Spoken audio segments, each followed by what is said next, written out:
This is Real Deal Sports Talk with KP, October 30th, 2018.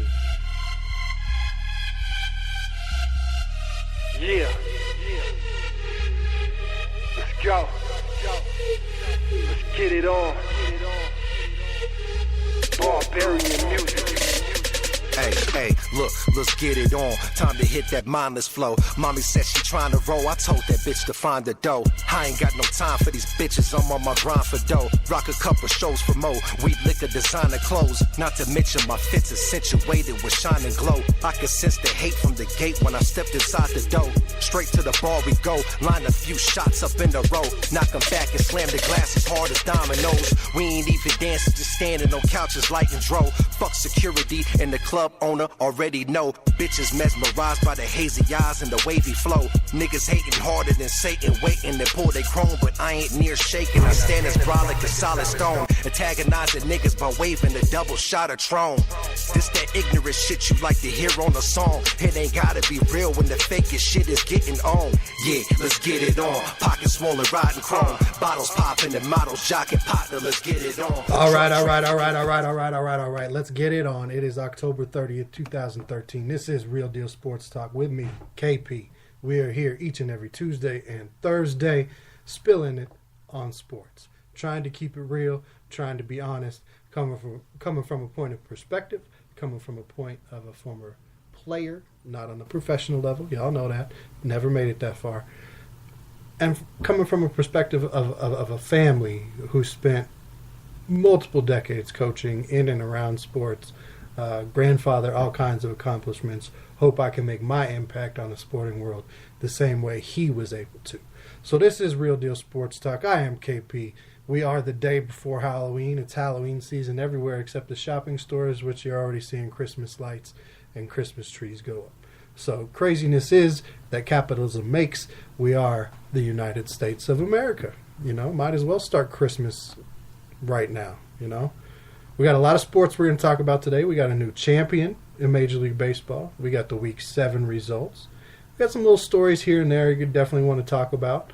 And, of course, the big news about today, everybody was paying attention to it. I was checking it nonstop. Other people were checking it nonstop. That is the NFL trade deadline that passed a little over almost 3 hours, a little over 2 hours ago, almost 3 hours ago. The trade deadline did pass. Now, there's many ways to reach out to the show. I'm sure, as you know, if you go to our website, realdealsportstalkwithkp.com, our text line is listed there, 720-515-5597. The show's email address is there if you want to reach out. We've got a forum where you can just tell me what I'm getting wrong. You know, hey, go off on me. I love to hear it. Love to debate with you guys. Our calendar's on there. We got pics and videos on there from different things that have happened. We have our Check Us Out page that has all of our social media links, the show's social media links, plus ways to contact, say, if you like the song at the beginning of the show today by the Barbarians, Let's Get It On. You go to our Check Us Out page on the website. You can link to them on Facebook and through their SoundCloud. It's all good. So we also have something that, you know, I'm proud of. It didn't take a lot of effort, but we have a page on there for people who need to get help, whether it's addiction or suicide prevention or assault, what have you. We have the numbers listed there for you to be able to do that if needed. Feel free to always reach out to me at the show through social media. You know, if you need help, we're going to get you the help you need for sure, or at least just be there to listen, which isn't always the case. So we're going to jump into it today with the World Series that did pass over the weekend. I was hoping that it would be a little closer to today's show, but unfortunately it did not. Now, if you were born in January of 2002, so you'd be 16 right now, and you lived in the Boston area, or you Boston sports fan. Okay, this is just for some perspective as to what the teams up there have been doing. Since 2002, you have a Patriots title in 2002, 2004. Red Sox title 2004. Patriots title 2005. Red Sox title 2007. Celtics title 2008, Bruins title 2011, Red Sox title 2013, Patriots title 2015, Patriots title 2017, Red Sox title this year 2018. If you are a Boston fan, you are loving it right now with the way the teams up in the far Northeast have been able to produce championships really since this millennia started. Now they go and they win this one, their 9th title. They beat the Dodgers 4-1. You know, that's great. You got your 9th title. Yankees have 27. Cardinals have 12. You are 3rd with your 9th. Growing up, I always thought of Boston as one of those teams that was as good as those other two that I just mentioned. So it's quite startling, surprising, confusing that you'd have a team in any sport that has such a disparity of title victories over the rest of the league. And that's what you have in baseball with the Yankees. They have bought the best players. They have bought a lot of titles. And early on, when it was primarily East Coast teams and they hadn't moved out west yet, they had the means to have the better players. They had better drafts. They had better guys come up through their system.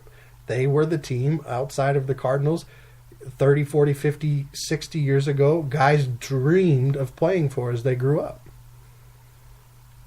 Boston, it seems like, with all of their franchise wins in the area, are trying to become that. For years, right? Nobody in Boston Red Sox history had seen a championship. Now we've seen 4. So it's pretty cool. The Red Sox, very dominant. Dodgers, hey, my hats are off to the Dodgers. They really are. They played a great series, a better series than I honestly thought that they would be able to produce against the Red Sox. I'm on record. You can check the tape. I thought the Brewers were going to be a better matchup for either of the American League foes.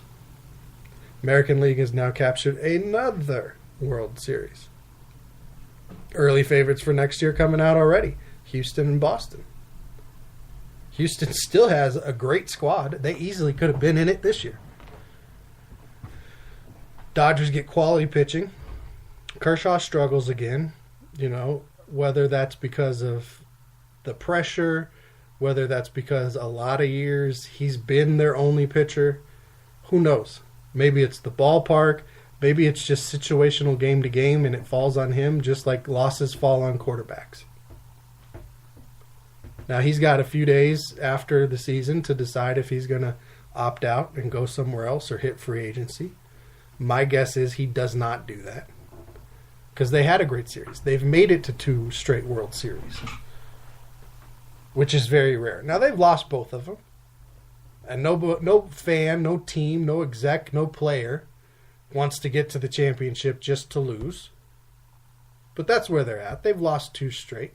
They've got 2 NL pennants in a row, and they've got a solid squad.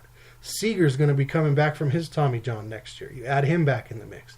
Machado's going to be gone, but so what? He didn't do much for them on their run anyway. He was a late addition. You're getting all of your pitching back. Your young guys get a few more, now have more experience, excuse me. I was going to say they get a few more reps because I'm thinking further along in the show with my Broncos conversation. So Bellinger's going to get better. Peterson's going to be better. Kemp, you might not bring him back next year as the veteran. Didn't do a whole lot for you this year. It was a nice little story having him back on the squad. Dave Roberts is going to learn. He's going to be better next year as a manager. You still have Rich Hill. You still have the back end in the bullpen.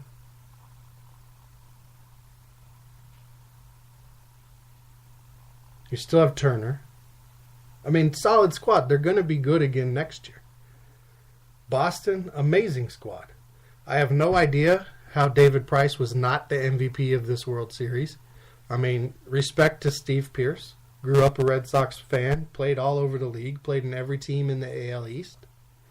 He had 3 home runs and 8 RBIs in the series. He accounted for 8 of the Red Sox 28 runs. Pretty decent percentage. He's the first baseman to win the award. But David Price, you watched that series before it was announced that it was Pierce. You had to have thought that David Price was going to be the World Series MVP. He comes out in Game 2, 6 innings, 2 earned runs, 5 Ks, 3 walks. Comes back in Game 3 the next day in relief, gets 2 outs, 1 hit, 1 walk. Comes back in Game 5, 7 innings pitched, 1 earned run, 5 Ks, 2 walks. Shutting down that Dodgers offense, not giving up big home runs, not giving up a lot of guys on base. Turning it around from where he was a question mark coming into the playoffs to the end of the ALCS to the World Series, he was their best player. He got them that World Series win. He was the toughness. He was the grit when it came down to it in this series. And again, Steve Pearce, congratulations, man. You got to be World Series MVP for your childhood team. Unbelievable story. Like, I'm not trying to take anything away from what he accomplished or his path to this championship for the Red Sox. But what David Price did as a pitcher in 5 games, making 2 starts and a relief appearance, while only giving up 3 runs to the Dodgers in the World Series? Are you kidding me? I was very impressed. I thought David Price was revitalized. I thought that was the David Price we had seen in Tampa Bay and not really seen that much in Boston. Now, we don't know if Kershaw is coming back. That would drastically change things for the Dodgers moving forward. They do need him to stay with the team for them to be as good as I think they can be next season and as good as they were this season. And he's missed some time in recent years with back injuries and different ailments. But you don't get rid of talent. Now, if you can't afford it or you see the talent slipping, okay, you got to do what you got to do for the club regardless of who the player is. I get that. But you do it in the offseason. You do it when it makes sense to do it. Not because it's a salary dump. And again, I thought the Dodgers, they far exceeded my expectations for this World Series. Now, I did say I thought Boston would win it in 5. They did win it in 5. Well, technically 5. They technically played 6 games to get through 5 because Game 3 was 18 innings. And really, the relief pitcher for the Red Sox in that game, what's his name? Evaldi? He had a better chance at the MVP in my mind than Pierce did for his performance in Game 3. A relief pitcher who comes in and gives you that many scoreless innings? Unbelievable performance. Chris Sale came in relief in Game 5 and shut it down. Alex Cora did a masterful job of managing for today and worrying about tomorrow. He was like, here's my roster. Here's who's available. I'm going to play all these guys. And he's now won back-to-back World Series. He was a bench coach for Houston Astros last year. It got him this job with Boston. He led them to a franchise record wins and a World Series. Puerto Rico.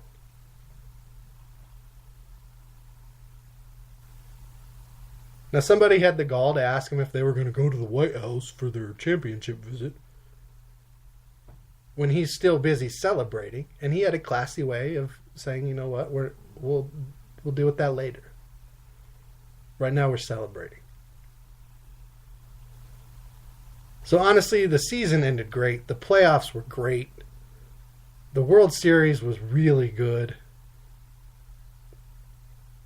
And now, baseball's done. The NBA's back, hockey's back, football's in full gear. You're halfway through the NFL season already. David Price feels like he's in the driver's seat right now, and I'm not sure when his contract is up, but you know he's got dollar signs in his eyes with the series he just had. taking his jersey to the Hall of Fame. He presented them with that already. They're back with the trophy in Boston. They're going to have the big parade. Kids are taking days off school. Babies are being made. And the Red Sox have their 9th title. Still got a ways to go. Multiply that number by 3 to get to where the Yankees are at, which is just unbelievable that they are that far. One team, not just the Yankees, one team, any team, is that far ahead in championships over the rest of baseball. But, you know, hey, they've been around a long time, and if you want to be the man, you got to beat the man. And right now, the Yankees have not been the man in a while. The Red Sox are the man in their division, their biggest rival. Time to retool. Time for the offseason to get started. Trades, signings, free agents. Let's get it on. It's time. All right, now it's time for Week 8 results. Let's see who won. Let's see who messed up. Let's see who got some upsets. Falcons, Cowboys, Chargers, Titans did not play this week. The Texans spanked the Dolphins. Again, Dolphins, they started off good this season, but they just don't have it. You're starting Brock Osweiler right now. Your best running back is 35, 36 years old. Your defense can't stop anybody. You've got some talent on the back end of that defense, but the front end of that defense is not getting it done. You're not getting enough push. You're not getting enough pass rush. You're not getting enough run stopping. The linebackers. Kiko Alonso is your best linebacker. You're hurting at linebacker. He is an undersized, teeny tiny defensive end at best. I didn't like him that much in Philly. I don't like him that much in Miami as far as being a starting linebacker. You want to put him on special teams or something? Okay, you could probably find a role for him. Depth. But him being your starting linebacker because of his speed, it's not getting it done. Adam Gase is going to have to really try and get something turned around down there, especially this offseason, or his job's going to be on the line next year because he didn't do much with them last year.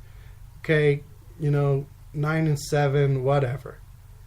Got worse this year. Not looking promising moving forward. Don't have a lot of talent right now. Texans, they're getting better week to week to week. Offense is starting clicking. They lose Will Fuller. They go and fix that today.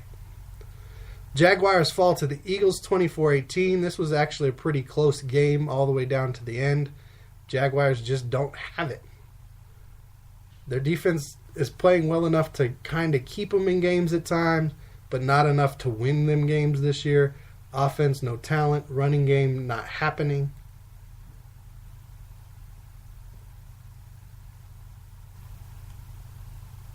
Eagles starting to figure it out, made a big trade today to help their team.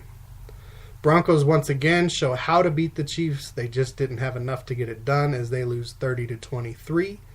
And they pretty much decided today that they are done on the season. They are moving forward and they are going into rebuild mode halfway through the 2018 season. Devontae Booker had a little bit of a burst. Philip Lindsay, who we'll talk about here in a minute, is a complete stud. And that defense is playing pretty well right now. The last couple of games, they've been playing much better. As a unit. Some individuals have also stepped their game up, but as a unit, they're getting better. Now, their linebackers in Denver are weak. They're weak. They're not good. They're not clearing blocks and getting to people in the running game. They're getting jumped over, and they can't cover anybody in the passing game. But, we'll blame everything on Case Keenum. Because why not?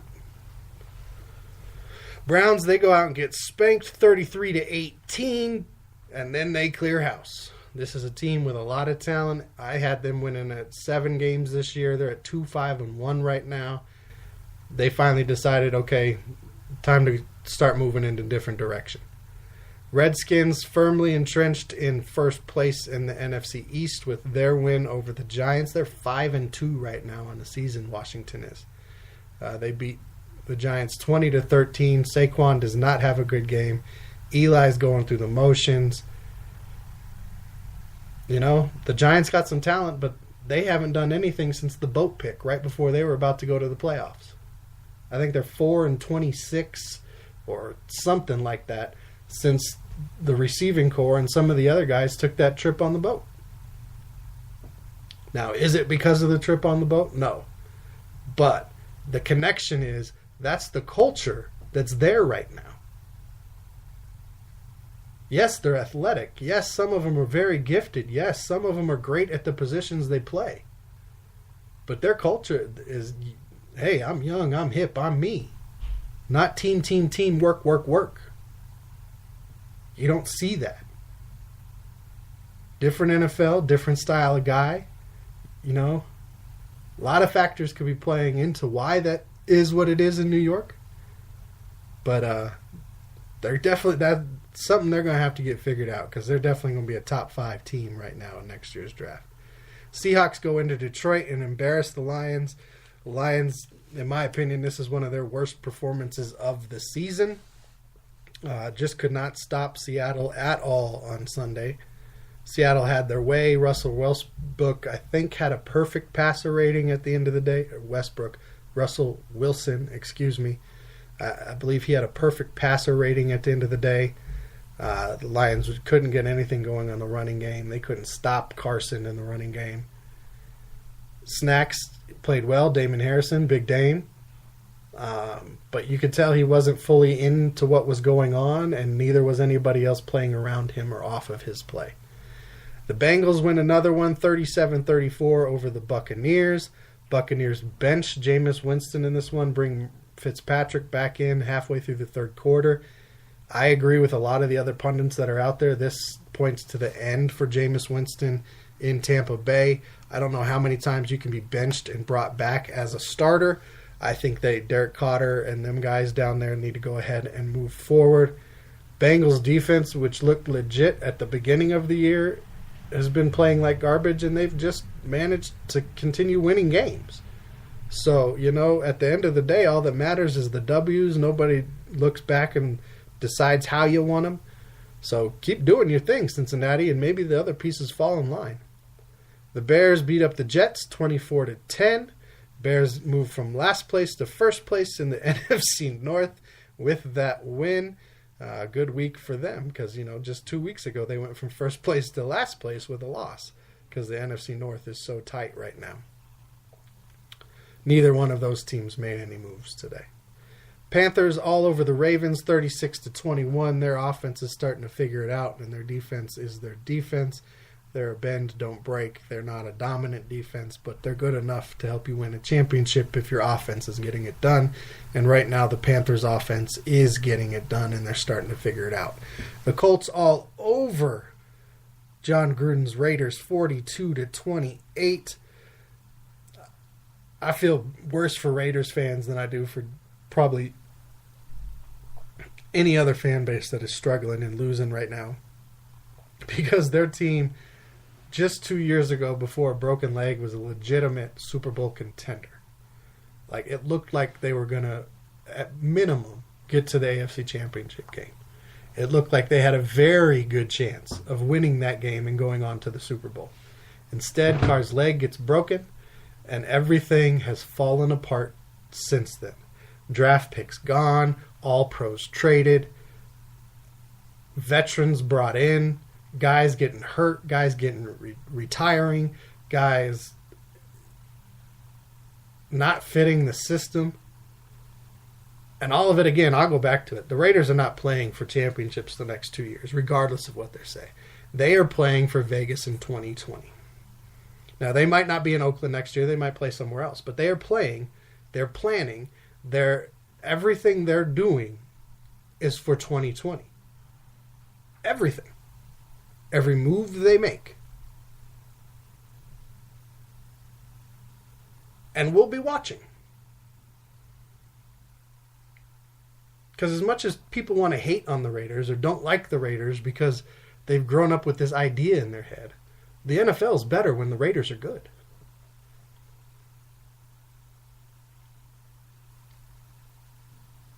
It's more fun to beat any team when they're good. And hopefully by 2020, with all these draft picks they're collecting and the roster turnover they're doing, I think they have one player left from their 2015 draft class. Hopefully it works out. Cardinals somehow get past the 49ers 18-15. Josh Rosen looks a lot better in this start. You got some young guys on the Cardinals that are starting to find their way from last year's draft and this year's draft. Byron Leftwich started as offensive coordinator this week.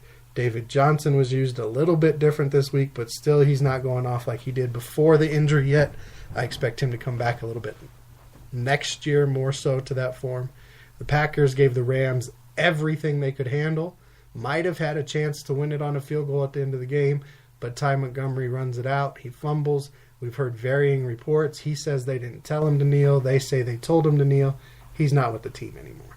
But the Packers, like the Broncos have done with Kansas City, they have now shown everybody the way you beat LA. Here's the blueprint.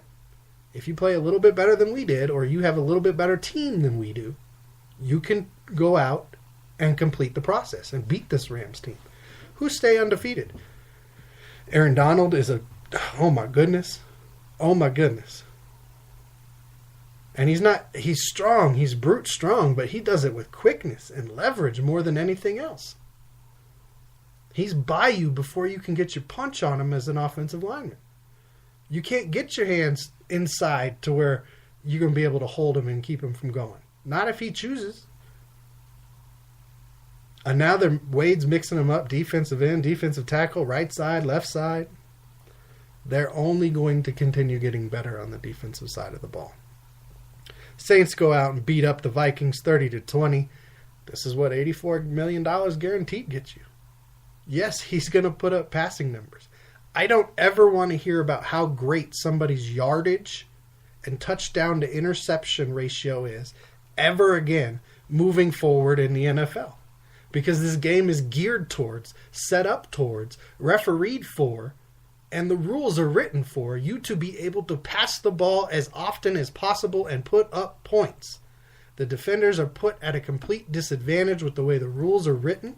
So the fact that people are out there today saying, well, hey, Kirk Cousins, he's second in yardage and he's got this 12 touchdowns or whatever it is, the 4 interceptions, and if other guys had this, you'd be saying they're all pros. Other guys don't have $84 million guaranteed. And at the end of the day, your little stats as an individual mean nothing if the team wins aren't coming. And this is a team that shelled out a lot of money.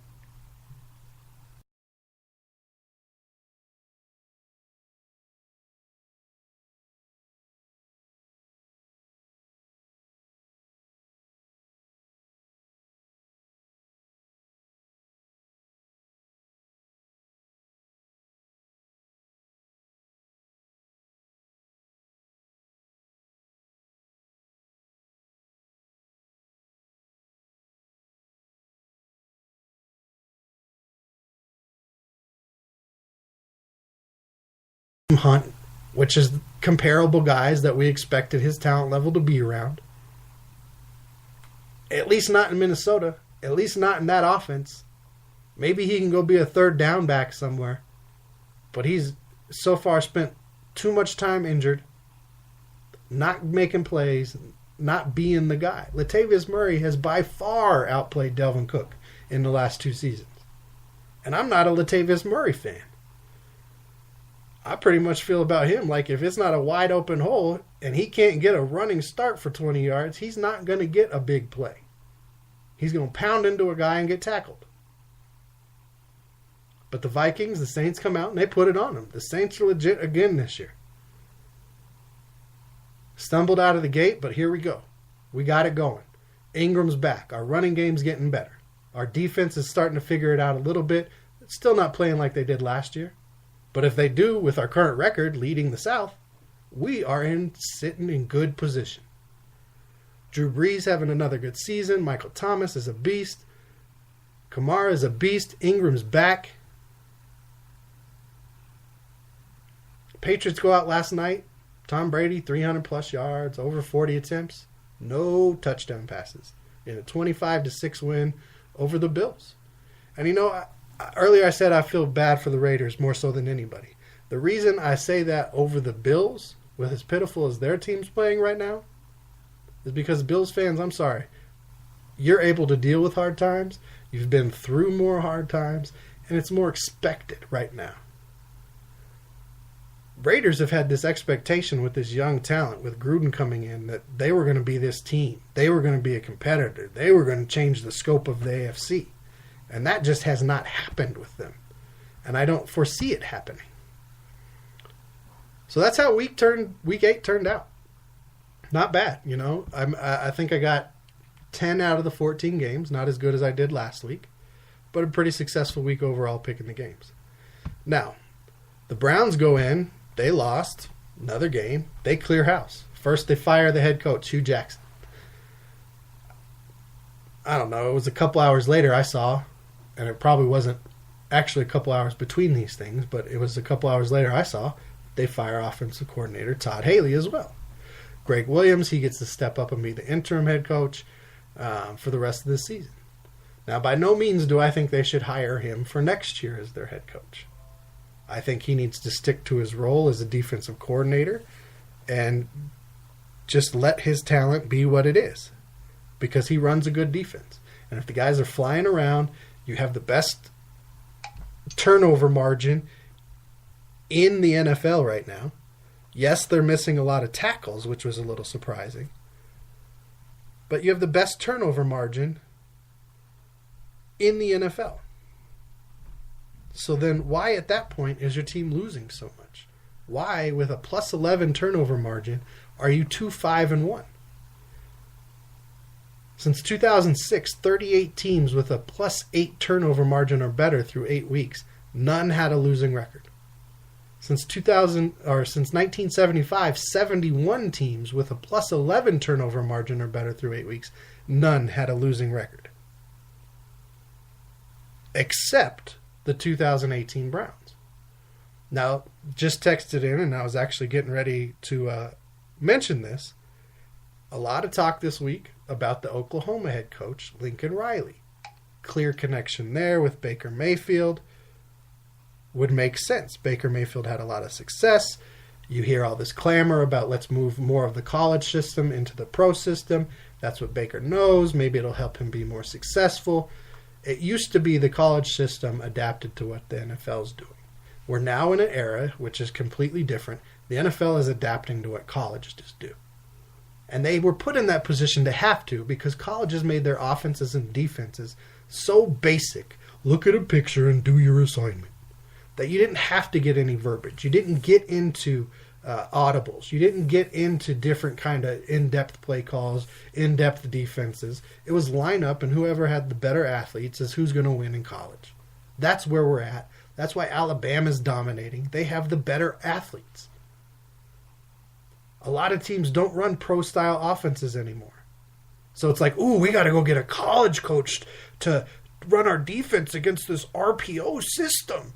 Really? Because if you know football and you're good at football, you should be able to game plan against it. Go watch the film. Watch the tape. Come up with the defense. Now, back to Lincoln Riley. He has said, he doesn't have the itch to jump to the NFL. Well, that's because they haven't offered you a contract yet, bud. As soon as you get that contract of $7, $8, $9 million a year, I bet you start getting a little itchy. You might start thinking about it. If the Browns go, Ken Dorsey goes, hey, Baker, I need you to do me a favor. Call Lincoln this weekend. Just kind of feel him out. Talk to him. Invite him over to your house for a barbecue. The itch will get strong. Now, I don't know if Lincoln Riley makes the jump. If I'm Lincoln Riley, I don't make the jump right now. But it's an intriguing idea that, the game's changing and we're all going to have to accept. I don't necessarily like it, but I heard Mark Schlereth basically saying the same thing this morning. The game's changing. Like it or not. And if you don't like it, by all means, go find something else to watch or something else to do. So I'm going to start getting myself more on board with the way the game is changing, the way the rules are, the way it's being called, and the way it's being played. Because I love football. I'm not going to go away from football and find something else because the rules I don't like. No. Defense, the rules aren't set for you. So take on that challenge and go dominate. Go make them make more rule changes to try and help those players on the offensive side of the ball, because it just got too hard for them. We weren't making enough money. Our fans wanted to see more big plays like a video game. Come on, man. Can't we be better than that? Can't we? No? All right. You know, so right now, currently, here's the team's win-loss records this season. Top 7 teams in turnover differential. Browns are number 1, 2-5-1. Behind them are the Bears and the Seahawks, 4-3. Rams, 8-0. Redskins, 5-2. Chargers, 5-2. Chiefs, 7-1. Win-loss percentage for the Browns, .313. The rest of that list, .750. That goes to show they're not getting good coaching. It was not good play calling. It was dysfunctional. Ken Dorsey alluded it today in his press conference. They want an environment that's going to be good for their team. Not coaches fighting, not listening to each other, going rogue. They're not going to have players that do that. Goodbye, Josh Gordon. They're not going to have coaches that do that. Goodbye, Todd Haley. Hugh Jackson, 3 wins over the last 3 years. Goodbye. Don't care how much I like you and your family. Production league. You know who's producing right now? Philip Lindsay. Rookie out of Colorado University. CU Buffs. Undrafted. Looked over by 32 teams in the draft. Looked over by the scouting community in the NFL Combine. So what's he done through 8 weeks? He's the leading rookie rusher. 531 yards. Ahead of Saquon Barkley at 518. Kerryon Johnson from the Lions, 466. 2 guys from Georgia, Sony Michel and Nick Chubb, 422, 318. And Royce Freeman, 309, his teammate, is the 6th leading rookie rusher. And he's been hurt. Philip Lindsay missed part of a game when he got ejected. Philip Lindsay's a beast. I saw somebody tweet it out today and said, consider this or think about this. Philip Lindsay right now is the best running back in the NFL, not named Todd Gurley. Now, James Conner's doing his thing. Kamara's doing his thing. Hunt's getting going. Saquon's had a couple weeks. Fournette's out. Bell's out.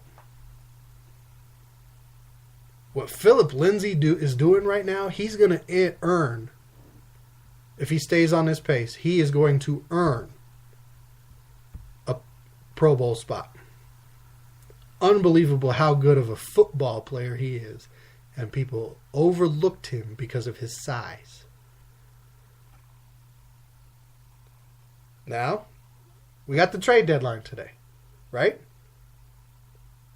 If you're playing Philip Lindsay, play him, fantasy-wise. I'm going to go back to Philip Lindsay real quick because he's just a stud. You know, I was hoping he would land in Detroit. I wasn't giving Kerryon enough credit after the draft. I was wrong about Kerryon. But Philip, man, the way he runs inside and outside, his speed, his quickness, the way he just finds the hole and commits to it, and if it's not there, gets what he can. Team guy. He's that guy who lifts everybody's spirit. Like, he's stepping in as a leader, as a guy who the league didn't want.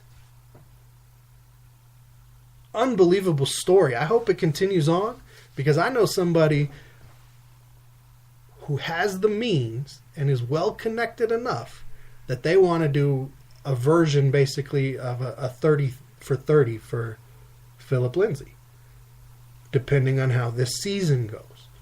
And if this season goes well, I want to get in on that project. I'm super impressed with the kid. I was super impressed with the kid at CU. He's killing it now in the NFL. Some people compared him, said he was a poor man's Christian McCaffrey. I think he's every bit as good and maybe even a little bit better of an NFL player right now. We'll see at the end of their careers. But right now, the system and the way Philip Lindsay is being used, I think he's doing better than McCaffrey is. And Philip Lindsay would not be on this team this year had they gotten McCaffrey last year. Food for thought. All right, trade deadline. Big news from today. So we'll just go through all the things that came out today. Dominic Rodgers-Cromartie retires today. Didn't want to play special teams for the Raiders anymore. He's 11 years in the league, getting a little bit up there. And, you know, there's a bunch of guys out there who are like, oh, Dominic Rodgers-Cromartie, we should have signed him, especially here in Denver. You hear guys talking about that. Dominic Rodgers-Cromartie has not been good since he left Denver. And really, he wasn't all that great in his time here. I expected more from him in his time, his first stint in Denver, his only stint in Denver. They didn't get it from him, and they let him walk. And he hasn't done much but be injured since then. Now he's an aging vet, and you want to bring a guy who really hasn't played well back? No. You let the Raiders and John Gruden do stuff like that. And now he's figured out halfway through the season, yo, I'm done. I don't want to play this game anymore. Michael Kendricks was cleared to return November 12th. He was given an 8-game suspension with time served. So he's coming back. Shouldn't be because he's going to prison. DT, Demaryius Thomas, is traded to the Texans. Immensely helps the Texans. It will hurt Denver. Cortland Sutton is a freak of an athlete. Deshaun Hamilton is a great athlete. They did not beat out the guys on that team to be starters. Cortland Sutton has not shown anything outside of I can out-jump you and win a 50-50 ball. DT, locker room guy, he's going to help the Texans be better. Denver will hurt by this. Elway made the wrong decision again. Golden Tate, he's moving to Philly. Philly's in Super Bowl mode again. This is a huge pickup for them. They've got different kinds of weapons now. And you put him and Clement on the field at the same time, figure out which one you're going to guard. Brandon Marshall was released by Seattle, the receiver, today. He still wants to play. Terrell Pryor signs with the Bills as a free agent after being let go by the Jets. Green Bay trades Ty Montgomery to the Ravens. They need some running back help. Ty Montgomery made a mistake, got on the wrong side of McCartney. He's gone. We hear Kyle Lauletta of the Giants. He's arrested today for traffic violations. The Rams trade for Dante Fowler, who he's going to do nothing in LA but rush the passer. And you put him next to Donald and Sue, look out. He's going to have his best second half of the season. Green Bay also trades HaHa Clinton-Dix to Washington. That one was probably the most surprising to me. And then the Ravens, to make room for Ty Montgomery, release Albert McClellan to get that deal done. So not that big of a trade deadline. DT, Golden Tate, probably the biggest names traded. And then a couple other teams got better and or got better players. After watching football this weekend, there's a couple rule changes I want to see take place that aren't going to happen. I want intentional grounding to go away, or just to be called. You can no longer throw the ball away as a quarterback. Every rule is set up for you to be successful. I don't want to see quarterbacks anymore be able to roll out of the pocket and just throw the ball away. Or roll back 20 yards and throw it past the line of scrimmage, because that should have been a play the defense got to make. You either throw it for an incompletion, you throw it for an interception, or you get sacked. Let's balance out the rules a little bit. Onside kicks, I no longer, since we changed the way teams have to line up, the receiving team, you don't get to run forward on an onside kick anymore and get the ball at 5-7 yards deep, when the kicking team has to be at a standstill and they can't go get the ball until 10 yards. So nobody gets to touch the ball till 10 yards on onside kicks. Those are my two rule changes. Thank you, Klay Thompson, for going off for 52 points and an NBA record for a single game, 14 threes. Helped me in my fantasy league greatly. And the college football playoff rankings come out tonight. It's a laugh. It's a joke. It's a bunch of BS. The playoff is what it is. So for all you haters out there and everybody else, you know how we do. Just keep it real. That man Brandon, the damn rambling amateur. I ain't a fan of his, motherfucker faker than mannequins. That dude Kellen be acting harder than city felons, but he really gelatin. Niggas soft for the Cinderella. Hey, man, nigga. Wow, alright. Damn, I wonder what with niggas to stop hating. I guess it's been ingrained since Cain dropped Abel. It's not a fable, these niggas is looking foul, flagrant. You could tell from a mile away that my style waving. Bitches staring in amazement like they were stargazing. The brawl return with a sword jaw, cigar fragrance. I'm playing the cards that was dealt in faces as all aces. The irony of a fallen angel is God's favorite. Yeah.